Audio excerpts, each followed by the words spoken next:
Alors, aujourd'hui, on va voir la démarche pour faire l'accord du groupe déterminant plus nom.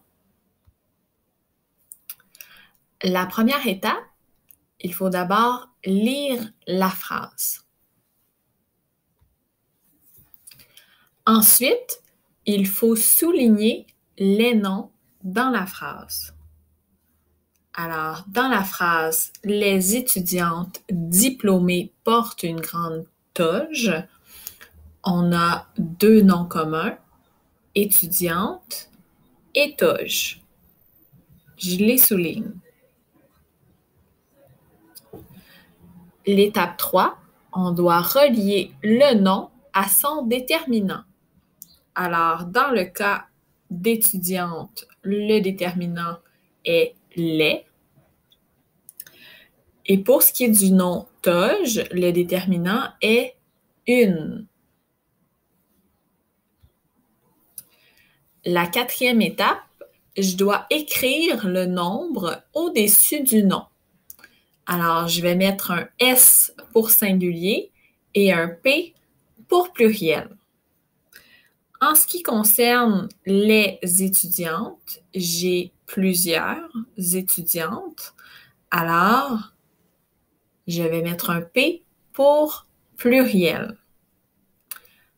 En ce qui concerne le nom toge, je pense qu'à une seule toge.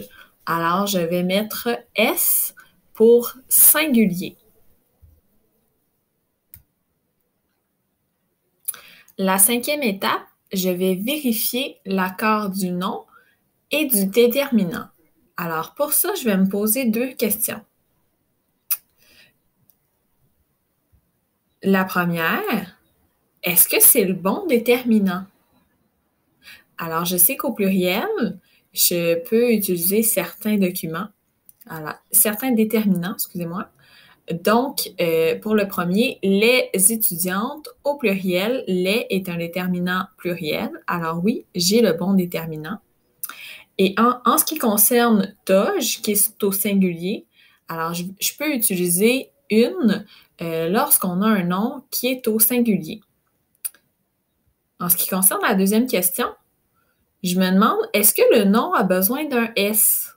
Alors, je vous rappelle, je vais ajouter un S lorsque les noms sont au pluriel. Alors, pour les étudiantes, je vais ajouter un S puisque ce nom-là est au pluriel. En ce qui concerne le nom toge, je n'ajouterai pas de S puisque le nom est au singulier. La sixième étape, je vais écrire le genre au-dessus du nom. Alors, je vais utiliser M pour masculin et F pour féminin. Dans les deux cas ici, on se trouve avec des noms qui sont féminins. Alors, je vais écrire pour les étudiantes FP, féminin pluriel. Et en ce qui concerne le nom toge, je vais écrire FS pour féminin singulier. La septième étape, je vais me demander, est-ce que c'est le bon déterminant?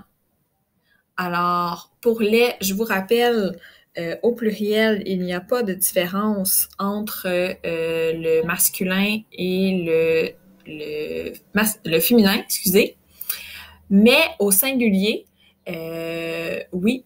Donc, alors, comme le nom toge est féminin, j'utilise le déterminant une. Alors ici, oui, j'ai effectivement le bon déterminant.